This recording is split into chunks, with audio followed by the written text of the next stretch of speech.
शांति। एक बार एक गांव में 2 साधु रहते थे, एक ही झोंपड़ी में। वो दोनों सुबह होते ही अपनी रोज़ी का या खाने का प्रबंध करने, भिक्षा मांगने के लिए गांव में चले जाते थे। उस दिन वो उठे और गांव में गए अपना खाने के लिए मांगने के लिए। तो बाद में पीछे बहुत तेज तूफान आया। तूफान इतना ज़्यादा आया कि उनकी झोपड़ी आधी टूट गई। जब पहला साधु घर में आया तो बहुत चिल्लाया, हे भगवान जी, तूने क्या किया? हम तुम्हारे इतने बड़े भगत हैं, हम इतना करते हैं, तुम्हारी इतनी सेवा करते हैं, तुम्हें याद करते हैं, तो ये क्या किया तूने? जो लोग बाप करते हैं उनके घर अच्छे हैं, उनका कोई नहीं टूटा, मेरा ही घर टूटना था, मेरी झोपड़ी टूटनी थी, आधी तोड़ दी।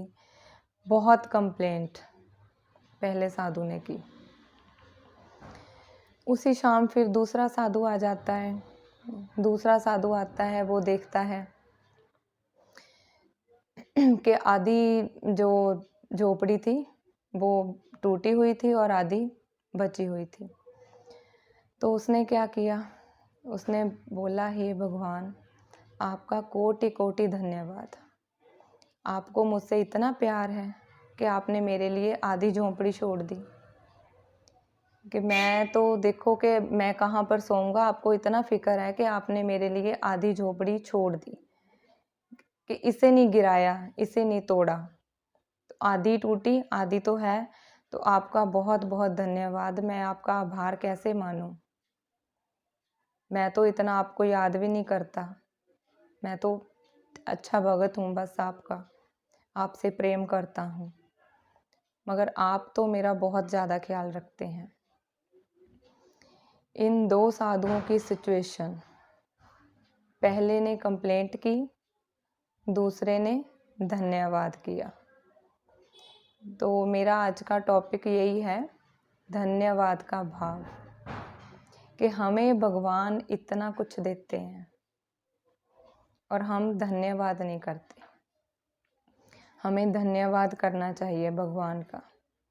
जब हम सुबह उठते हैं, सुबह उठते ही हमें धन्यवाद पहले भगवान को।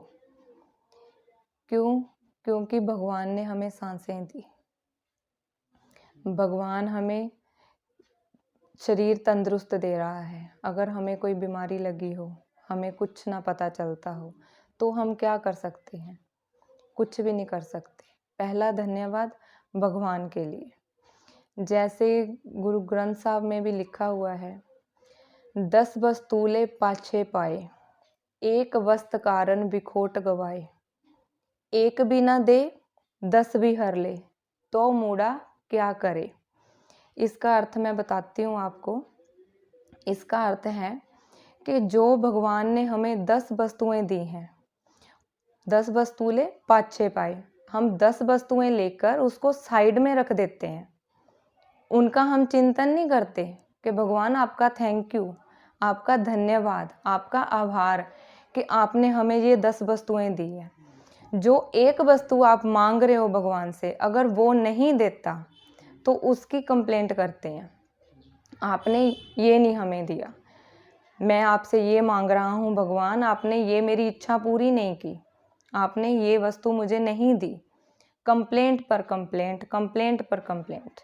जो 10 वस्तुएं दी हैं उसका धन्यवाद नहीं करना, एक वस्तु के लिए कंप्लेंट करनी।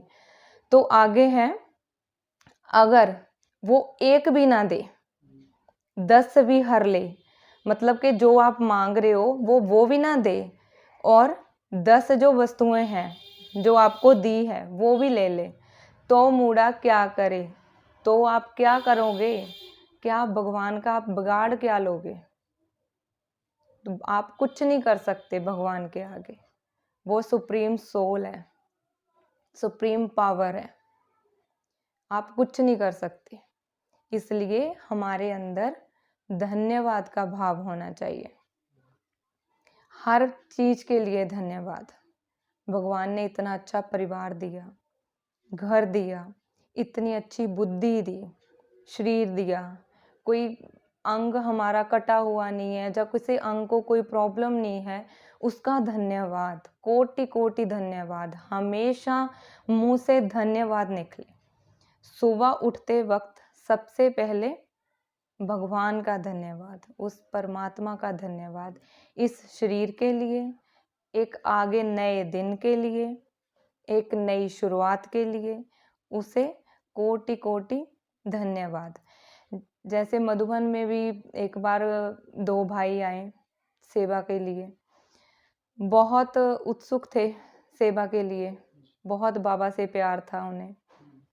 आए, चलो सेवा इतनी की, सारा दिन के रात के 11 बज गए, उन्हें पता ही नहीं चला। तो किचन में गए, किचन में देखा कि मतलब खाना तो ख़त्म है, कुछ भी नहीं है खाने में। तो एक तो भाई बस खींचता हुआ ऐसे ही मुंह बनाकर अपने कमरे में आकर लेट गया। बोला कि मैं तो अब जहाँ पर नहीं रहूँगा, सारा दिन काम करो, इधर भागो उधर भागो, ये काम करो, इतना सारा दिन काम किया और रात को खाने के लिए कुछ भी नहीं। ये क्या, ये सूखियाँ रोटी, टूटी हुई वो भी। तो मैं तो सुबह की ट्रेन देखता हूँ, मैं तो निकलता हूँ घर पे, मैं तो नहीं रहूँगा यहाँ पर। तो दूसरा भाई जब आया, उसने किचन में देखा, उसने फिर वही, वाह भगवान, आपको इतना प्यार है मुझसे कि आपने रोटियां भी मुझे टुकड़े कर कर दी हैं, जिसको हम बुर्कियां बोलते हैं, वो दी हैं कि उठाऊं और खा लूं, मुझे तोड़ने का भी कष्ट नहीं है, कि मैं ये कष्ट भी ना करूं कि मुझे तोड़नी पड़े रोटी। तो भगवान आपका तो बहुत बहुत धन्यवाद। तो इन 2 सिचुएशन, कोई भी स्थिति आए, भगवान तो हमें देता ही है। खाना तो था ना पेट भरने के लिए, मगर मन की स्थिति वो नहीं थी, धन्यवाद का भाव नहीं था कि कुछ तो मिला खाने के लिए, कुछ भगवान दे रहा है हमें, थोड़ा दे रहा है, वो भी चलो हमारा ही कुछ ऐसा कर्म होगा जो हमें जो कम मिल रहा है, जहाँ हम लेट आए, मिल तो रहा है। तो सबसे पहले सुबह उठकर सबसे पहले भगवान का धन्यवाद, उस परमात्मा का कोटि कोटि धन्यवाद। उसके बाद आता है हमारे परिवार का धन्यवाद। हमारे परिवार में हमारा साथ मिलता है, परिवार में हमें काम, साथ में काम करवाते हैं, परिवार वाले प्यार से बात करते हैं, घर में हर एक फैसिलिटी मिल रही है हमें, तो हमारे परिवार का धन्यवाद। जैसे बच्चे हैं, हमारा कहना मानते हैं, पढ़ाई अच्छी करते हैं, उनका भी धन्यवाद। हस्बैंड का धन्यवाद, हस्बैंड कमा कर लाते हैं, हमारे खाने का प्रबंध करते हैं, वो काम पर जाते हैं, उनका धन्यवाद। जो हमारे रिलेशन में आ जाते हैं रिश्तेदार, उनका धन्यवाद।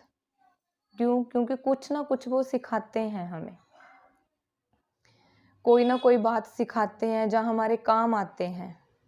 छोटी से छोटी बात पर भी अगर वो कहना भी हमारा मान लेते हैं तो उनका धन्यवाद। अगर हमारा बच्चा हमें पानी का गिलास भी पकड़ाता है तो भी उसका थैंक यू करो। क्यों हम नहीं करते? क्यों?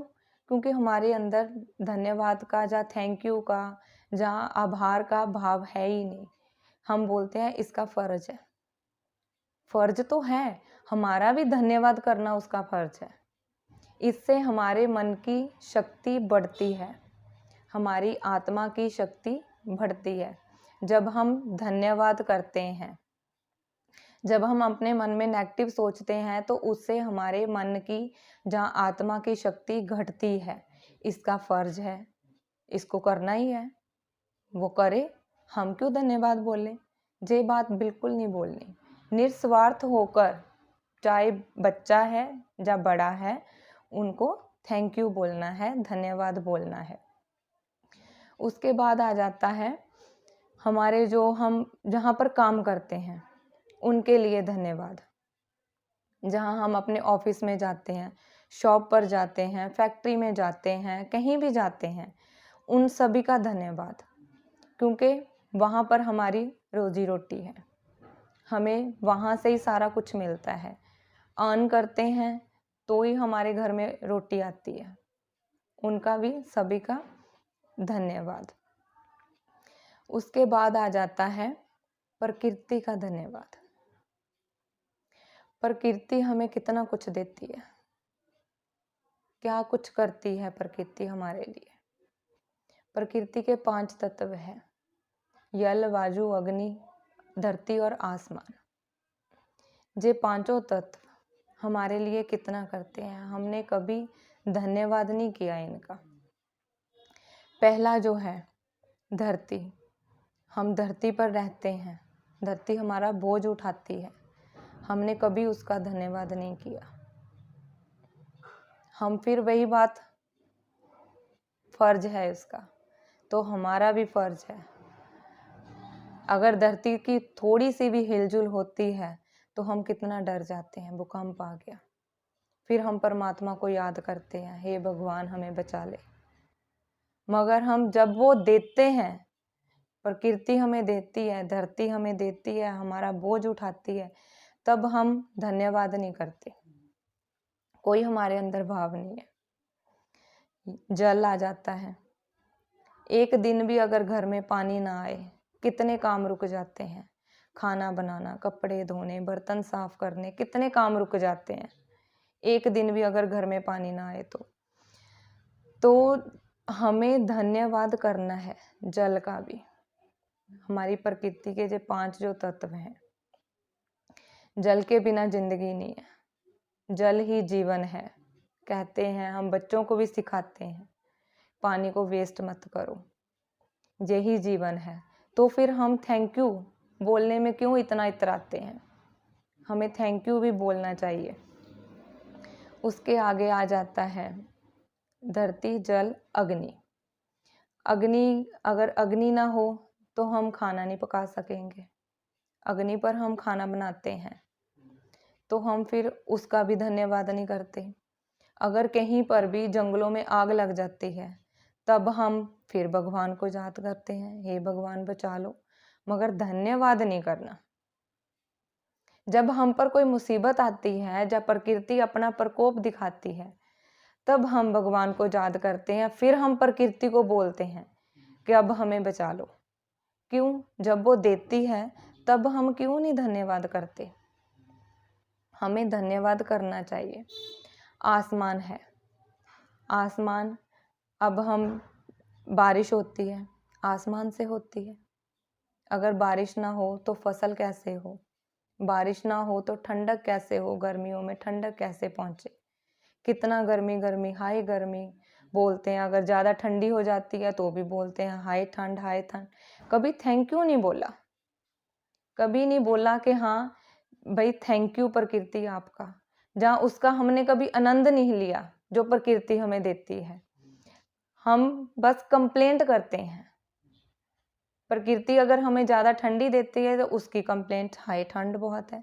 अगर गर्मी हो जाती है तो कंप्लेंट, गर्मी बहुत है। उस चीज़ का हम आनंद नहीं लेते, इंजॉय नहीं करते उस चीज़ को जो हमें प्रकृति से मिल रहा है। अगर हम थैंक यू का भाव रखेंगे तो हो सकता है कि प्रकृति भी हमें अच्छा दे, ठंड इतनी ना करे, गर्मी इतनी ना करे। तो प्रकृति को भी हमने धन्यवाद करना है। फिर आ जाता है मन का थैंक यू। अपने मन को भी थैंक यू करना है। अगर आपका मन अच्छा सोचता है, किसी के लिए कोई बुरा नहीं सोचता, भगवान का भी थैंक यू करता है, सुबह उठकर सारे काम अच्छे से करता है, भगवान को याद करता है, तो उसका भी थैंक यू। दुनिया में कई ऐसे लोग भी हैं जो जिनके मन इतने भटकते हैं, इतने भटकते हैं कि उनका मन अपने कंट्रोल में है ही नहीं, तो फिर वो थैंक यू कैसे करेंगे मन का। जो दुनिया में ऐसे भी लोग हैं जिनको भगवान का ही नहीं पता कि भगवान इस धरा पर आया हुआ है, हमें पढ़ा रहा है, तो वो कैसे बोलेंगे मन का थैंक यू। मन में इतने भटकाव हैं, इतना कुछ आ जाता है हमारे मन में, नेगेटिव इतना सोचते हैं। अगर हमारा मन नेगेटिव नहीं सोचता, हमारे कंट्रोल में है, तो उसका भी थैंक यू। हमें हर टाइम भगवान का, प्रकृति का, अपने शरीर का, अपनी फैमिली का, अपने बच्चों का हर टाइम थैंक यू करना चाहिए। स्पेशली तौर पर भगवान का तो रोज सुबह उठकर अगर हम इन सभी का थैंक यू करते हैं तो हमारे आत्मा की शक्ति बढ़ती जाती है, कभी कम नहीं होगी। इससे क्या होगा, हमारी नेचुरली अंदरूनी शक्ति भी बढ़ती जाएगी। मन की और आत्मा की शक्ति जैसे बढ़ती जाएगी, हमें और भी नॉलेज मिलेगी, भगवान का भी हमें याद होगा। अगर हम फिर भगवान को याद करेंगे तो ये पांचों तत्व, हमारा मन भी हो गया, हमारा शरीर हो गया, परमात्मा हो गया, प्रकृति के पांचों तत्व हो गए, हमारी फैमिली भी हो गई, ये सभी हमारा साथ देंगे। इन्हें कभी भी हमें इग्नोर नहीं करना चाहिए। हमेशा ही इन सभी का थैंक यू, धन्यवाद, आभार जरूर प्रकट करना चाहिए। अच्छा, ओम शांति।